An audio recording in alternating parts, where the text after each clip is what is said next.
आज मु माछ बेसर भजा बनैबी तापाई रोही माछ नहीं 8 पीस फाड़े लेंबूर रस देदेबा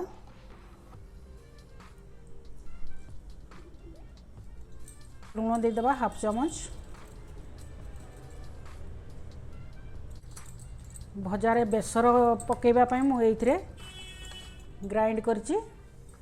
से ग्राइंडिंग रे कौन कौन सब देइची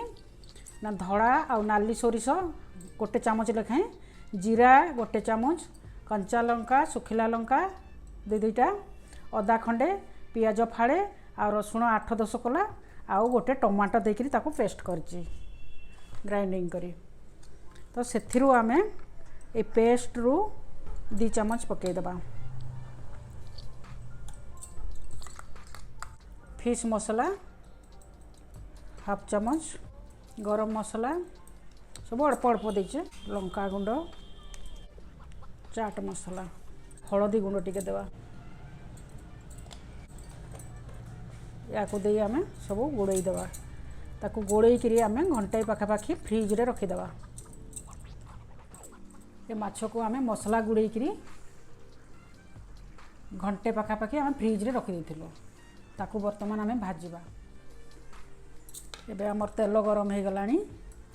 आमे मसला गुड़े थिबा माछ को एठी गोटी गोटी के भाजीबा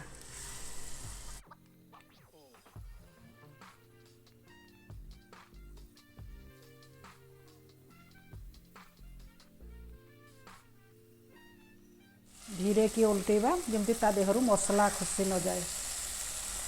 धीरे धीरे उल्टेबा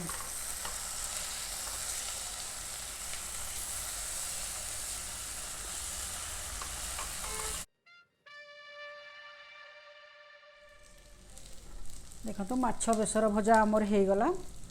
एमती सब टिके लाल लाल हो जिवो आमे 2-4 थर ताको उलट पालट कर देथिले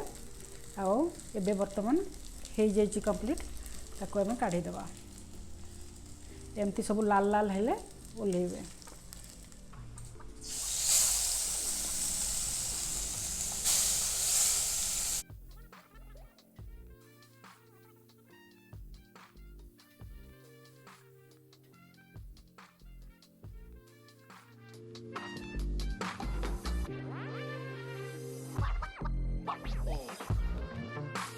माछ बेसर वर्तमान रेडी हो गला